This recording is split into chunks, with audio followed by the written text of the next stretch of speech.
Hi, and welcome to the podcast. You're having tea with Alice.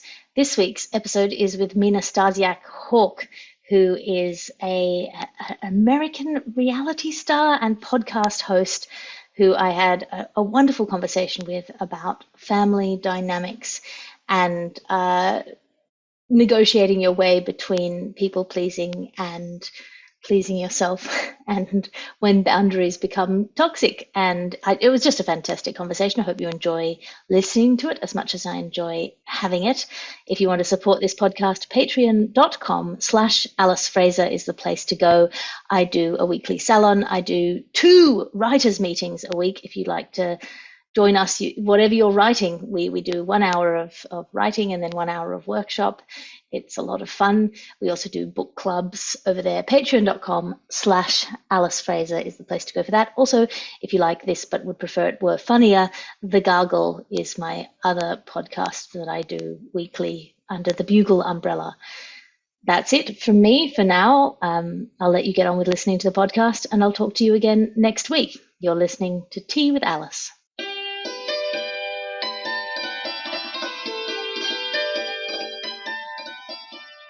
Hi, and welcome to Tea with Alice. Who are you and what are you drinking?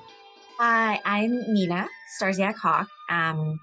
Probably most people know me from HGTV, but I've been renovating houses in Indianapolis since I graduated college in 2007. So, now married with a couple kids, still doing that. And I love tea, particularly this time of year, particularly in Indiana, because it is so cold right now. It was 28 degrees last night. So, big fan. I mean, I find it difficult to do the conversion from Fahrenheit into Celsius in my head, but that sounds cold. It's 4 degrees below freezing. Oof. Yeah, that's yeah. Unacceptable behavior. What have you been wrestling with of late? Well, I don't know if you listen to my podcast, but pretty much everything. I do listen to your podcast. It's an excellent podcast. Work, body, everything.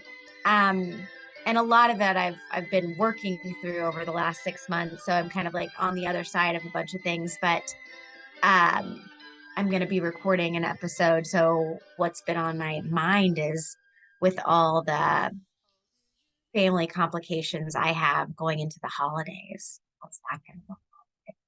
How do I set boundaries that work for me while it still respects the rest of the family and makes sure my kids aren't missing out on things? So that's kind of what I literally just started thinking about 2 days ago because we're rolling into Thanksgiving and Christmas. It is, I think, the tricky thing in life is sort of figuring out where our responsibilities to the people around us and our responsibilities to ourselves kind of overlap and potentially conflict. And I feel like we sort of swing wildly between putting yourself out for other people and kind of really, particularly if you're a parent, you put your body on the line, you put your mental health on the line, you are constantly kind of putting your, jumping between bullets or losing sleep for your kids or, just taking the hit. And also trying to, have that respect for yourself that goes, this is where the line is. This is where I need to stop. This is where. Well, and it's hard to start drawing lines when I turn 39 next month. And I just started creating boundaries.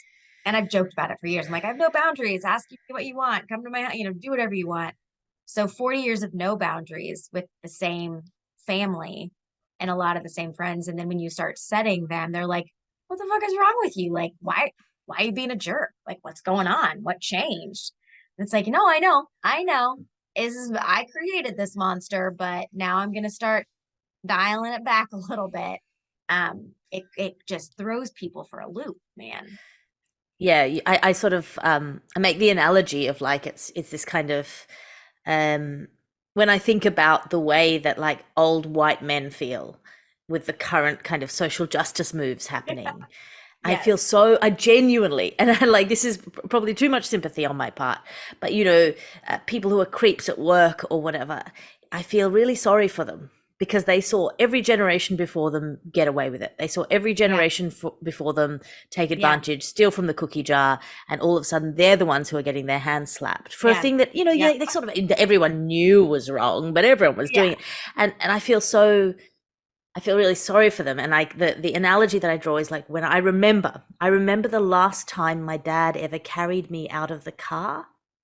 So do you remember when you like come home at night from something and when Yeah. you're a kid and you'd be in the car seat in the back of the car and your parents would take you and carry you out of the car and you'd You sort just of like be half magically be in asleep bed and and yeah.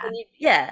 And I genuinely I have this really strong memory of my dad opening the door at night and me sort of being a bit floppy and sleepy and him going, "Ali, you're too big, you have to walk." And I did not in that moment. I didn't think, actually being carried out of the car is a privilege that few people ever have. And it's like, it's not something Yeah. I've earned. And now I should, join the rest of the world in having this normal kind of consequence. I thought, pick me up, you fucking coward. Like, Just handle it. Screw yeah, your old back or however big I am. yeah, Yeah. this is my right, and so that, I do remember the feeling of injustice at that time because it was a thing that I had become Grown accustomed so accustomed to. Yeah. having. And so I think in the same way, if we have consistently been betraying ourselves, letting ourselves be taken advantage of, being the person who takes the hit, being the Yeah. person who always swallows it, being the person who always says sorry, um, or is understanding or resolves it, or whatever role it is that we have been Yeah. I'm playing. the And then middle to child as well. So there's a lot of that. yeah, well, I'm a twin, but I was a carer for my mum.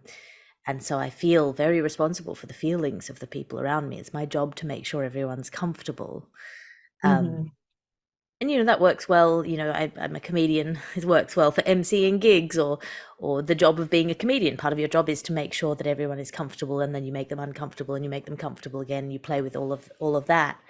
Yeah. But yeah, for me, part of being a comedian was training myself to be able to make people uncomfortable Yeah. because I had such an exaggerated sense of how much I could Yeah. wreck people by saying the wrong thing or doing the wrong thing. Yeah. Well, but it's so different in comedy though, because they're there for that. They're there expecting that too. So even, I mean, it's just a whole different audience. These people that are coming to kind of get their emotions played with and going on this roller coaster ride with you. Whereas your friends or family who do not want to get on the roller coaster, they're like, it's been smooth sailing. What are you doing over here? So, what is your strategy for going into the holidays in terms of this for you, for protecting yourself and like establishing these boundaries in a way that doesn't feel like pulling out the rug for your loved Yeah. ones? Well, and I actually had a conversation with my dad. So my dad's always been the provider, not really like parent, but always amazing provider. And I have lots of siblings, but they're kind of in different chunks. So I'm the middle of the first group. I have seven siblings altogether. I'm 39 and the youngest is 18. Um, so and he's been married four times. So they're all like yours, mine, and ours. But I was over at his house picking up my kids because they spent a lot of time with my dad and my stepmom, not so much my mom. And I am on the outs with my 30-year-old brother, who's one that worked for me for a while. Um, and he said some pretty nasty stuff to me. And unfortunately, he did it in writing. So it's Oh there. no. And it's kind of like, yeah, you can't say I misunderstood or you didn't mean it because you said it. Like you thought about it, you typed it, and then you said it. And so I set a boundary and I was like, absolutely not. The amount of um, I think he behaves younger than I think even 30. He doesn't have a lot of experiences yet. He hasn't um been married or had kids or so he doesn't have as much like depth perception on life.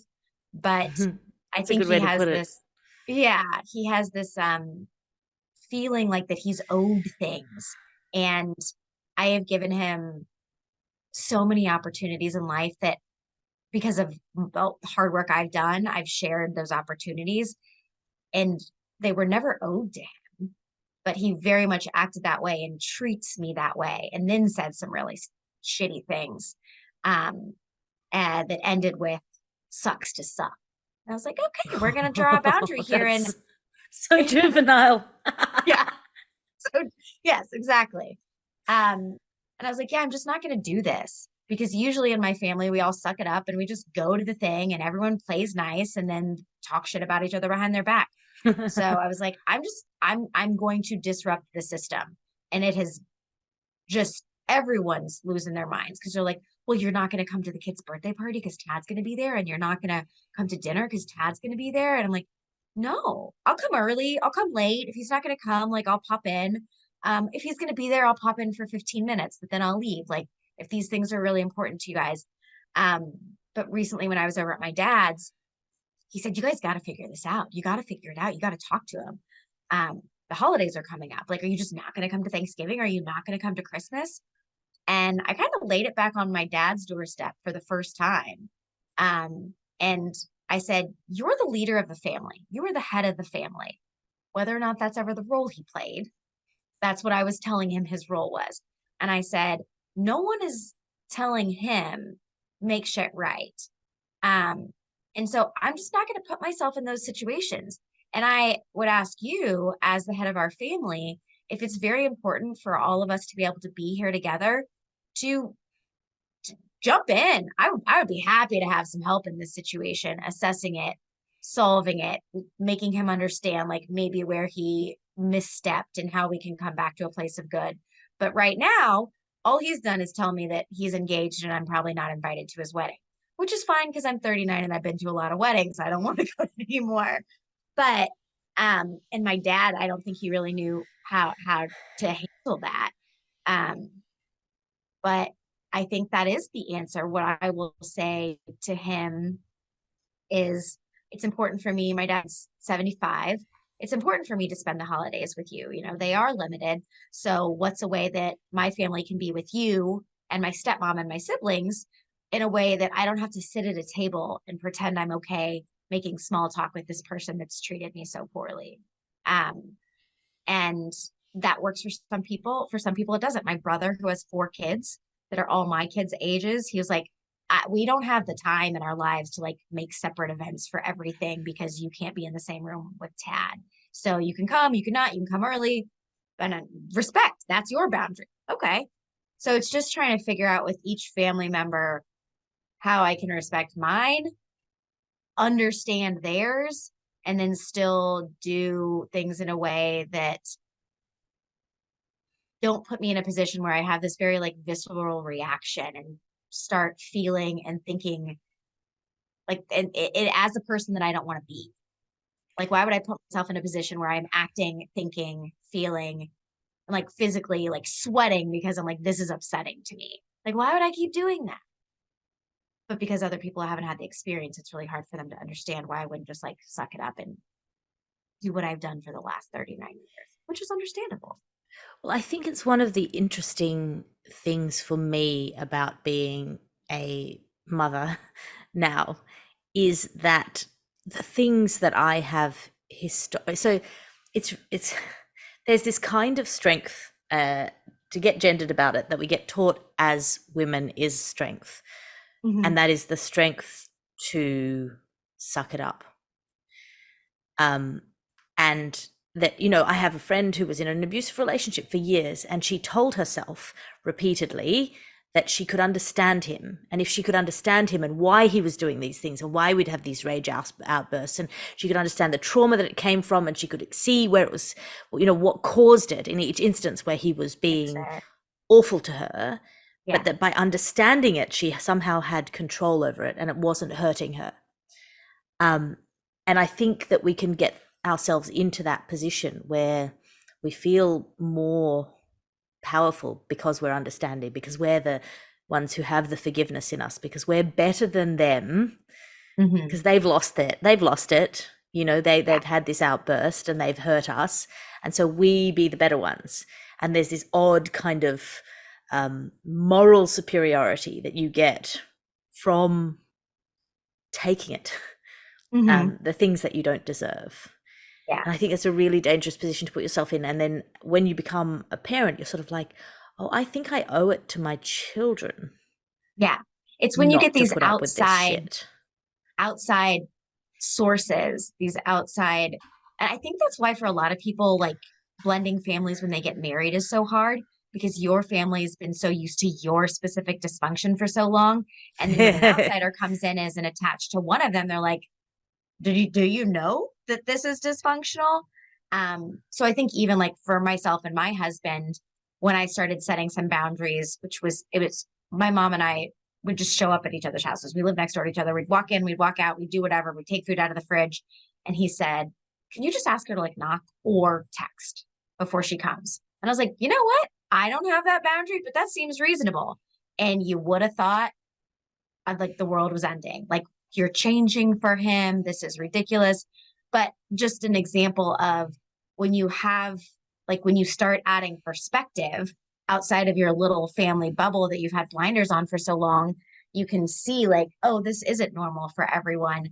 But then it creates so much disruption because the family doesn't want to be the dysfunctional one, like that maybe should make some changes. So it's got to be this other person that maybe is a problem that you're catering to or that you're bowing down to.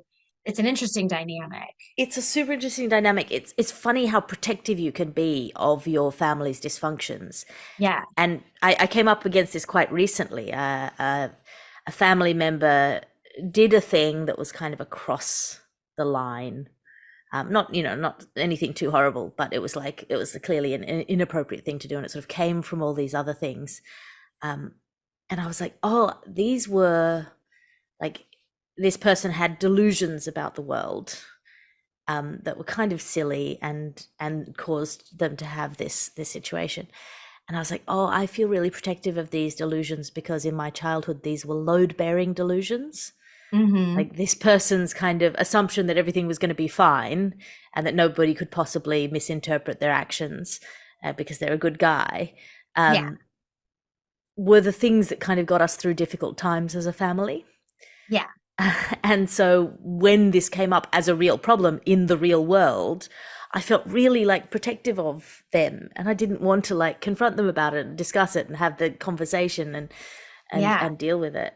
Yeah. There's always those people, whether it's friends or families, where like their behavior is maybe not great, but you're like, oh, that's just Billy. Like he's a super great guy. That's just, he just kind of comes across that way. And like relearning that, yeah, you don't just get the excuse like, oh, well, that's just Mina or that's just Steve. Like that's just how they are. But you have to like them or you have to put up with it. Like, and I don't think you understand that until you're older. Like the last 2 years of my life, I've been like, oh my God, like I can make different choices and do different things. And it's going to piss people off, but it's going to make my day to day life much more peaceful. So you just got to be willing to do that. Yeah, so now that's the really interesting question. How do you get to the point where you have the confrontation? As somebody who's been a people pleaser or made things okay or sucked it up for years, how do you, like practically speaking, go to Yeah. the point where you can have a difficult conversation with your dad, or where you can say to your family, I'm not going to show up? Like, what do you like? Do you write a post-it note with dot points? Do you like give yourself a Yeah. pep talk? What's your support for that? Um, so I did a whole episode on this because I think it really was like I just kind of hit rock bottom. And it's a great quote. It's what I titled my episode, but it's when the pain of change is less than the pain of staying the same. So like it's so bad. I'm so not myself and hurting so much. And even, the medications I'm on and the therapy I'm doing, like I cannot manage day to day. So anything has to be better than this is kind of where I got to. And I really had to hype myself up and know that my husband was there to support me in saying, like, I'm going to make some changes and no one's going to like them except me. And I know that. And am I okay with that? And I continually have to, like, weekly reassess that. Okay, which boundaries, like, can the boundary shift? Is me shifting it being weak? Do I need to hold this? Like, it's this constant self reassessment and conversation. And then lots of conversations with the people that I do care about and still want in my life that don't understand it. And I've had the conversations with, you know, particularly my older brother. He just moved back from San Francisco and he's been gone since we were in college. So he has a very different experience with our family living across the country for the last couple decades than I do being here. And so I have to remind myself and him, like, I don't expect you to understand. And I've said those words. I don't expect you to understand. You have different parents, you have different siblings, purely based on our experiences, even though we're all the same humans. I don't expect you to understand it, but I do need you to respect it. And if you can't respect it, then we need to have a different conversation. And those are all very new conversations for me to have. But I'm just jumping in the deep end because it was just so bad. Like there's nothing that could be worse. So let's just have the awkward conversations. And I think really just giving other people time, because like when I decide to have a conversation, I've been thinking about it for a day or a week or a month, or, you know, I've done a podcast episode about it and I've had comments back and I've bounced it off my husband. And then I verbal diarrhea at someone else that hasn't been thinking about it for a month. So just trying to like give other people the grace that I'm really wanting in return while I'm trying to figure it out, because I still don't really know. Like I don't have a plan. It's my brother. He was like, "What's your plan? What's your plan for Thanksgiving? What's your plan for Christmas?" I was like, I don't know. I don't know. I don't know where I'll be tomorrow or in a month with the family. Like there's no plan here. I'm trying to survive. Equally, you know, it is you can't have a plan. It's a dialogue. So you've made Yeah. your position clear. It's your younger brother's move now. Like it's in terms of Yeah. like the chess game of like Yeah. you've made this point. This is the thing. You're not gonna do these family events unless you have some sort of like serious conversation about what happened, and some sort of reconciliation or some kind of Yeah. explanation of what he actually meant, or you know, some kind of whatever mediation. I don't Anything. know. Just understanding that what you did it was just not okay. Even like it could be super simple. Maybe that's all I need. I don't know. But the thing that's been tricky with my family, which I think a lot of people who have like had family owned businesses or are really close in that aspect, is this is the first time in my life where I've made a bunch of hard decisions that have completely separated my success from anyone else in my family's success. And every time in the past where it has felt like a conversation was had to right things, it was because they needed something from me. And there's uh, nothing to give him now. And I purposefully put myself in that position with my whole family. It's been my friends and my family that have worked for me, that have done the show with me. And when you put yourself in a position where no one can get anything from you anymore, things become very clear in a way that hurts a lot, because when people don't need something from you anymore, a lot of them aren't there, or worse, are negatively there. So he doesn't need anything from me. So he's taking a lot longer to process the dick thing that he did. And maybe the thing he needs from me is to make my dad happy. So he's going to apologize and make it right. So we can all be together at Christmas. I don't know. But he's definitely not deciding to do it because he thinks so far the way he treated me was not okay. yeah, which is the interesting thing about family, and particularly about what we ought to need from family is love. You know, Yeah. and I mean that in the like, I've been thinking of one of the things I've been wrestling with recently is the kind of definition of love and understanding of love that is so separate from romance, Mm-hmm. um, which is that the love of, like, when you love somebody in the way that I'm thinking about, it's a with the way you love your friends, or the way that it's about making space for them to be themselves, and Mm-hmm. to, you know, to have curiosity about where they're coming from, and to, rather than letting yourself react as though it were about you, figure out where they're coming from. And when you think about your children and the way you want to love your children, you want to make space for them to be themselves, not to please you. not to be what you want them to be themselves as hard as they can, and to give them the space to become what they need to be.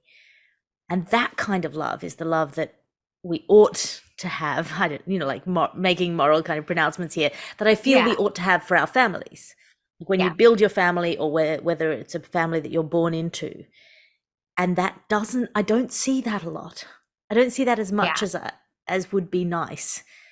Yeah. That you could just go, at the point where you stop being your parents' baby, you can start you can actually start loving your parents, not just needing your parents, but like that transition from need to love, to going, oh, I need my parents to feed me or shelter me or house me or whatever, or approve of me because that's what keeps me safe, to the Yeah. point where you're like, I love my parents. I want to know who they are, and what they actually think and how they feel as whole people, that you can Yeah. give them that space. It feels like a different kind of love to be able to understand your parents and to give them the Yeah. space to be the people that they actually are, the flawed people. They don't have to be God to you anymore.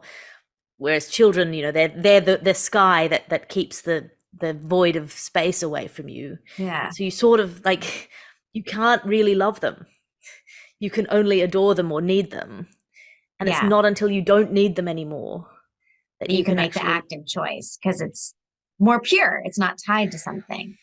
I think yeah, that's like the ultimate goal for me. Like what success, what like I would die happy if when my kids don't need me anymore, they still want to be around me and like still want to know yeah, me and still want to come back for the holidays and aren't doing it because, Catholic guilt or whatever.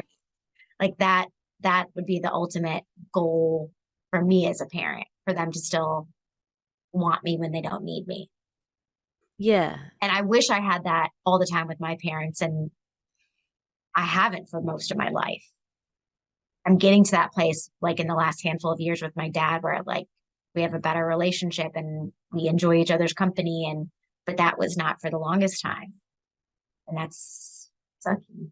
yeah, yeah. And something in there, part of that, being able to understand someone's wholeness is being able to forgive them or ask them for accountability or actually deal with the things that aren't or that weren't perfect, Mhm. um, rather than feeling precarious about it. And like when Yeah. I say I've been wrestling with it, I also feel like conflicted about that, because I'm also like a big believer that we all do need each other on like a social level. It's, you don't, Yeah. there's no lone wolf. Like this primitive idea. Yeah. Yeah, my twin brother is super into a show. I think it's called Alone. It's airing in Australia at the moment. Basically, he's told me about it. I haven't seen it. Basically, they drop people, survivalists, out in the middle of fucking nowhere with some Oh, set of survival equipment, and that's then they film terrible. themselves. They're not there with a camera crew. They're there on their own. They're filming themselves, and they, they get incredibly ill. They are freezing cold. They're like hunting mice and eating beetles to try and get the bare minimum of calories. And it's a really good illustration from the stories that my brother tells me about this show, of this, how this lone wolf idea is kind of bullshit. You Yeah. know, that we really need support networks and other people. You know, you can barely kind of survive without Yeah. that. Um, and so yeah, I'm in conflict between this idea of love that I'm kind of working on, this idea of a different kind of love that isn't just lust or need or dependence, um, and that kind of individualism of that, and then at the same time this feeling that we should be on a social level, putting up with people more and making space for people more. And you see people in aeroplanes rolling their eyes at babies being on aeroplanes, or disabled people being in front of them in the Yeah. queue, or all of those things that I'm just like, no, no, no, you have to put up with the people, because Yeah. that's where you find the joy in people. If you dismiss everyone who's inconvenient, you never. You'd have a very closed, uneventful, unenjoyable, unfulfilled life, I feel like. Yeah, very shallow life. It's in those kind Yes. of difficulties when you figure out. So that's where I'm kind of having this conflict between, like, first of all, making boundaries, but and on the other hand, having difficult people in my life because it allows for richer relationships. Hmm. And so figuring out what that balance is for me and what my kind of tolerance levels are, at what point somebody's kind of taking advantage or taking too much, and at what point, it's important to sometimes let yourself be taken advantage of, and kind Yeah. of going between those two uh, phases. What will you do if you decide not to go to your big family Thanksgiving? And Christmas? What's your kind of strategy for that? Just to figure out a way to respect what my dad's wanting outside of that. So it's important for, like, maybe your kids aren't all going to be together all at the same time, but our Thanksgivings starts at 2. I'll come at noon and I'll help you get ready and the kids can hang out and, they can help decorate cookies or whatever that looks like. Um, and maybe I'm comfortable staying a little bit into when he's there, and then maybe there's a point where I'm not, and just kind of, I guess, figuring out who the people that are important for me to explain it to.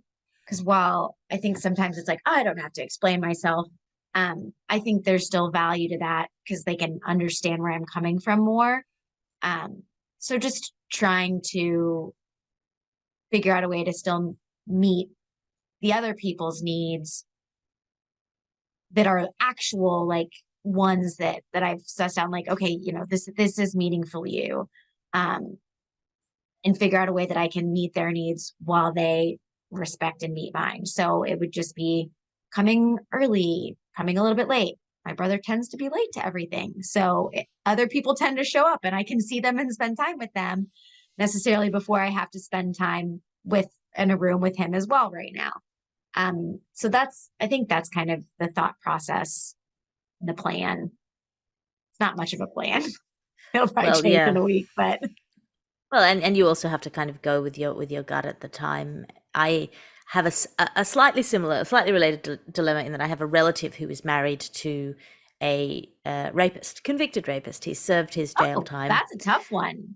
Yes, Yeah. and he was a senior person in a profession, and his specific targets were sort of young women in that profession, and he would drug them, he'd invite them around to talk about their career, and he would drug them, uh, and you know now he's back. She didn't divorce him, very Catholic, um, and I just won't talk to him.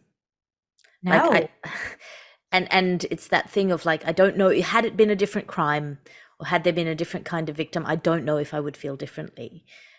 But that's like the kind of the demographic that he was That's like the targeting human you was, are. That's who you are at your core. You didn't make a mistake that's forgivable. That's yeah. tough. And the target was me. Yeah. The target of the kind of the demographic that he was being a predator towards was me, my friends. I know those women. I know, and so I don't know if that is one of the reasons why I'm so Well, it's so much more like personal. hard boundary on it. But she's the relevant relative, and she's had a hard time, and she's had some health issues, and so the rest of the family, on that in that branch of the family, it's not the closest branch of the family, so it's not in the core of my family. It's like one or two steps Yeah. removed. But the rest of her family are like, well, we got to support her and her feelings, so we'll just kind of be humane and be forgiving, and he served his time, and I'm the only one You're the who's only like, one that's not. nope, if she wants to see my child, she can come without him. If she wants Yeah. to, and it's a really, I'm not usually that person. I'm not usually the trouble maker, causer, highlighter. Yeah. Are Doesn't it you the stink troublemaker though when that, they're the fucker? like, Like, yes, exactly. I'm the one, I am. I'm the one, like, ruffling feathers and causing problems and causing trouble. And I'm like, no, I'm the one being reasonable now. Like, what you were doing is reasonable. It is reasonable for your family to say, we love you, female relative. We aren't interested in placating this man. So yes, we want you to come, but that would be very, very challenging. well, yeah, I don't, that I think it is, the kind of, oh, he served his sentence according to the law and society has punished him. I'm like, sure, but also And I don't think 2 years of prison is sufficient for multiple rapes, and I don't have to forgive him. Like No, I don't have to, and I feel, yeah, it's also that thing of like, even if I did forgive him in some abstract sense, I you don't want to want to spend know time with him. him. I No, don't want to love him. He's not my you don't want to relative. celebrate all your celebratory moments, holidays, birthdays, whatever they be, with him, for sure. Yeah, I don't want him in the snapshot of my memories. I don't want him in the picture. Yeah. Does your family feel like you're being unreasonable, or are they being supportive of that being your boundary? Well, on the branch through which I am connected to this part of the family, they it was one of those conversations that I think is so painful and so grown up, where you both say, I can see exactly where you're coming from, and I am not going to change my mind. Yeah. So it is that sort of painful thing of like, I understand why for them, they're closer to her. They love her dearly. Her health and her happiness are paramount to them, and so they're willing to put up with this distasteful situation of this man being around because Hmm. she loves him and she's forgiven him. And I get that, you know. I get that he's not important in that picture. It's her who's important to them, and I understand that. And also, I'm not going to that party Yeah. because I don't want to be in the room with him, and I don't want my daughter to know this person. Yeah. Yeah, it is one of those oddly, I think it makes you feel very grown up when I think that the Yeah. two like minor things that really have made me feel the most grown up in my life, and this is really stupid. We had a very non-conflict family, my family, because my mum was sick, and so that was the thing that we were all fighting against. Yeah. And so I had a after my mum died, I did a comedy show which was about it, and I had a conversation with my brother about it. Um, but the first point was that like I didn't realize until I was in my 20s that you could have an argument with a friend and that not be the end of the friendship, because Yeah. because we weren't having arguments and resolving them. We were just sort of letting things simmer or trying to figure out what the problem was and solving it subtly. That I genuinely thought that arguments were really dangerous and could really hurt people. And of course they can, but like I thought they were like devastating. So learning that you could have an argument and that not be the end of the friendship was like huge. And then yeah, having this discussion with my brother about the show that I did, which he didn't like, about my mum. He felt it was like exposing our family, like because I do comedy, and he felt comedy is sort of an inherently degrading thing, and talking about our mum in that context was like, it was one of those conversations again where I was like, yeah, I understand why you feel that way and I don't feel that way. And he's like, well, you have a right to kind of do this art the way you want to do it, and I can never feel okay with that. And we both had to just go, Okay. okay, love you. Yeah. The end. Yeah. Um, and maybe that's where you get to with your younger brother of just like, you don't have to forgive him for being a dick. Yeah. Um, but hopefully he gets to a point where he can accept that he was a dick, Yeah. That at would be the least. hope. Yes. It's such a tricky thing. I mean, were you in the same household as him growing up, or are you kind of, Yeah. So his mom and my dad were going through a divorce when she died when he was 12. oof. And I was in college. And so there were a lot of things that I stepped in. Like he played football in high school. I was at all his high school games, just kind of more with the age difference, did more like motherly things than sibling things really ever with him. Um, and his sense of, injustice in the world obviously is very complex because of the loss he had and what is owed to him or what he didn't get. Because he missed out on a lot. He didn't the one person that should care about you more than anyone else in the world he didn't have for the majority of his life. Um, and you still are in charge of becoming the kind of human that you want to be around and that other people want to be around. And I think because of like our complicated relationship, then when he started working for me at such a young age and then on and off, and then this this thing that's bigger than life, this show that comes along that no one thought was going to be a thing, really can bring out the worst in people, um, because they feel like it's about them. And it's not really about any of us. Like there's a million people a day that renovate houses. We just happen to be like entertaining enough that someone's filming us on it. But the second I don't want to do it anymore, I'm replaceable. There's a million other people that'll probably do it for less and complain less. And when you get to the point in your life where the entitlement is, I'm the only one that can do this, and I'm the best one that can do this, and so I am owed this right to do this. I think kind of is the place where in his young brain it was really hard to pull apart some things. Um, and the only way to like start fresh was to rip the whole dang band-aid off. And it was a big band-aid and it was a big public band-aid. And I'm the villain in the story now for sure.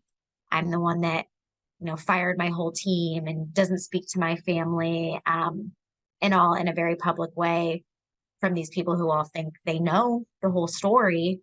And they never will, because the story goes back from when I was 3 years old when my parents got divorced, and there's layers, and um, it's just so complicated because it's on more of a public level. And probably like you're talking about with the comedy show, it's not just you like wrestling with how you're going to process your emotions about your mom's death in a way that makes sense for you.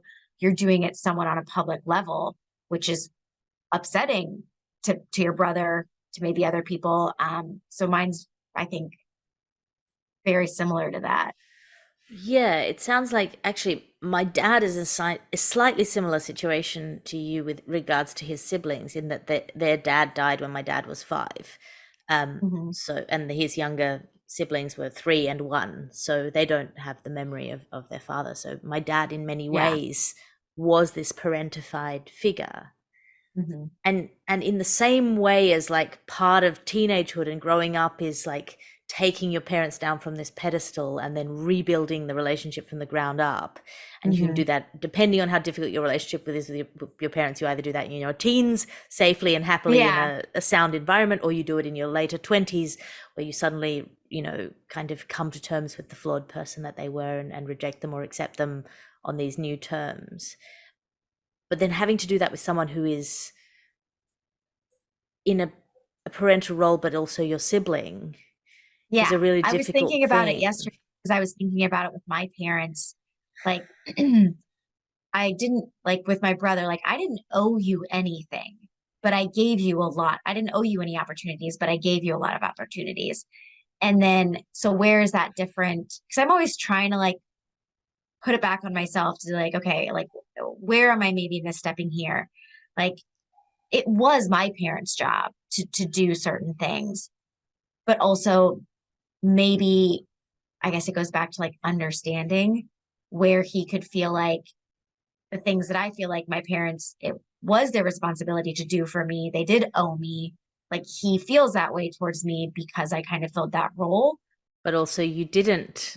Yeah, well, I can understand. I'm like, yeah, no, I filled that role, but I didn't, it wasn't my responsibility. Like my dad should have done that more. My stepmom should have been able to do that more. Like these other people that were adults should have been able to do that more. So again, like I should just get like a, hey, thanks for the extra work, not you suck because you didn't do all the work. Um, Yeah. but I can see why it's like where his brain might process it that way. Yeah, I from this side, and I'm obviously only hearing your side of the story, like I can see the ways in which you have been cast in this role in his head, and Yeah. the way that we justifiably feel that our parents owe us their best efforts, and that infinite patience and infinite love, and you can be um you can be, I've seen people be cruel to their parents in ways that they would be cruel to nobody else in the world because of this, The people your closest to parents are you. God, your Yeah. parents are the earth. They don't have real feelings. They're just the ground on which you stand. Um, and at various developmental stages, that is healthy. It's healthy for a toddler to have a tantrum and, not understand that kicking you is like kicking a person. You're just the environment. You're just the air they breathe. Um, but at a certain point, then you transition into an adult having a relationship with another adult. And in Mhm. your instance, your siblings, you're not his mother. And it's interesting the way that people react to that, to understanding that they're not owed, and the ways in which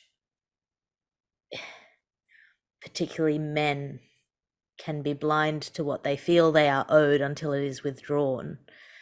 Um, the number of people I know I've spoken to. So I had this discussion with a colleague who is a comedian who was in the middle of a divorce. So I met him backstage and said, how's life? Hadn't seen him since before COVID. And he said, oh, I've got this 8-month-old baby. And I was saying, it's a wild ride, isn't it? I've got a 2-year-old now. And he said, oh, well, I haven't, only see her on weekends because we're in the middle of a divorce. And I thought, well, it's probably a really sad story. That's starting a divorce. He was sort of 4 months into this divorce process. Like, maybe they had been breaking up and they'd had the baby, and it was like complicated and everything. And no, what had happened was his wife had had the baby, and he had not liked the person his wife was in those 4 months after having the baby, and they had gotten divorced. And my reaction was kind of like You pretty didn't even give a uncompassionate. fighting chance. Like Yeah, four like no months. one's human for the first year. Like, what are you talking about? You're just I animals, like trying don't to keep remember alive. the first 3 months. I was so like, but the thing is, my husband doesn't either because he's a very equal partner.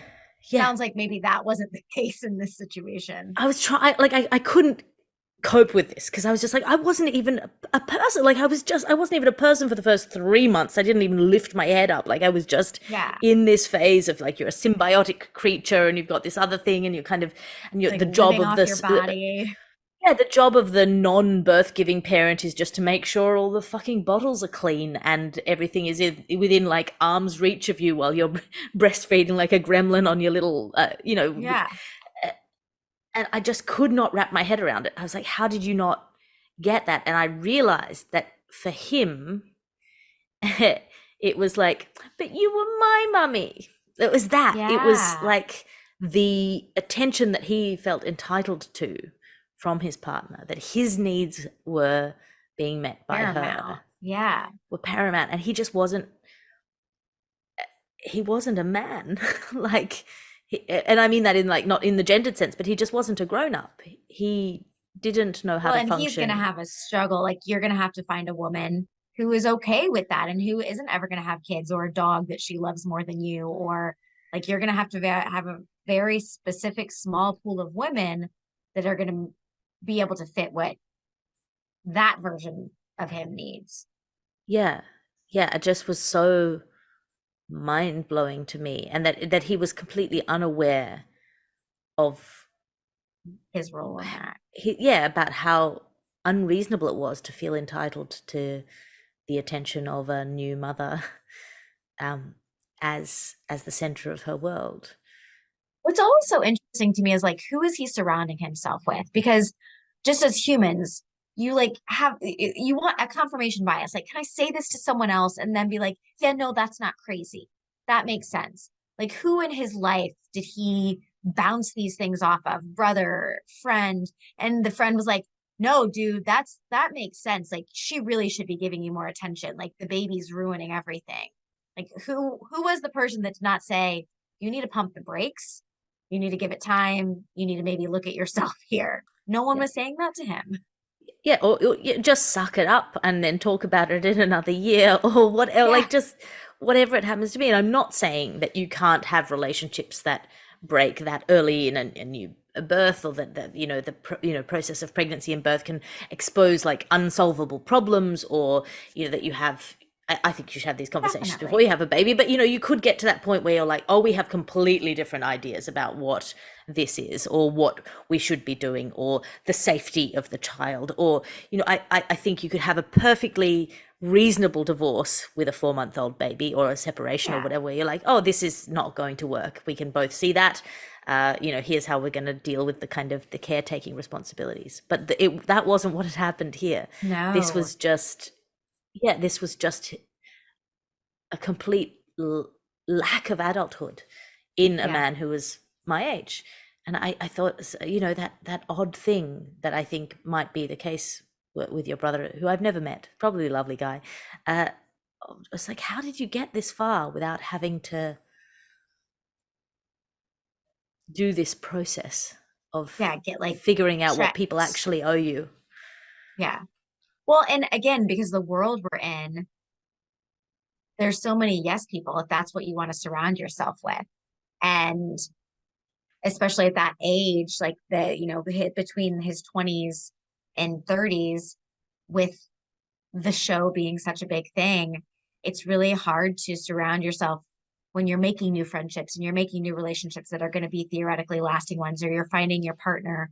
Like, are these people around me genuine people, or do they want to be around me because the relationship to me makes them feel special because I'm on TV, or because when I go to the bar, people buy me drinks because I'm on TV, so they get drinks. Like, it's got to be complicated for like a younger brain, because even for my brain that was doing this from the time I was 30 to 38, it's hard to remember this has nothing to do with me.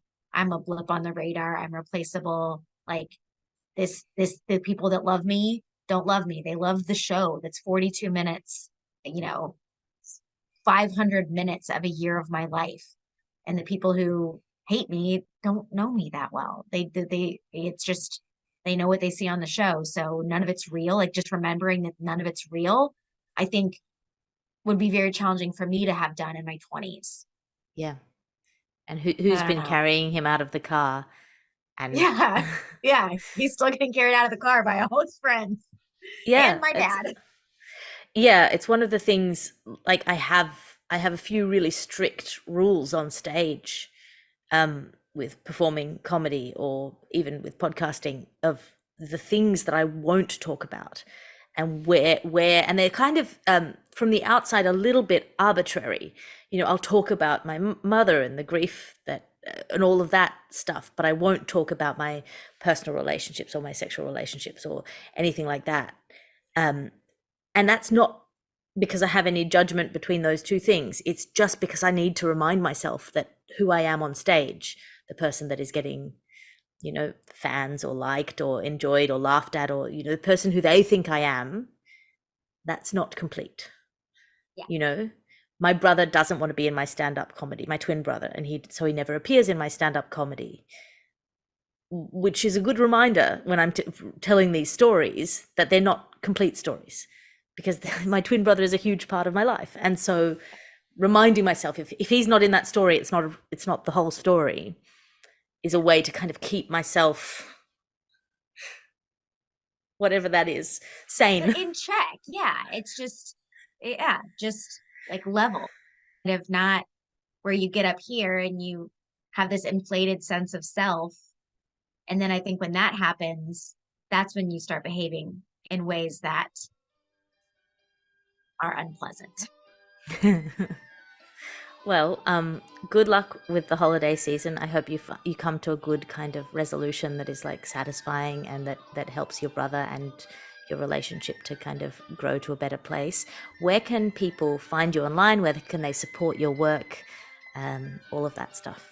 Yeah. I mean, my podcast is Mina AF, and it is really a lot of what we've talked about. It's just kind of relating my personal experiences to other people's struggles, to kind of make them feel less isolated. Like, these things are all happening to everyone. So let's talk about them, because I don't have boundaries about those things. But on Instagram, I'm Mina_Starsiak_Hawk. And the Mina Starsiak Hawk on Facebook. So Excellent. here we are. Thank you so much for having tea with me, Mina.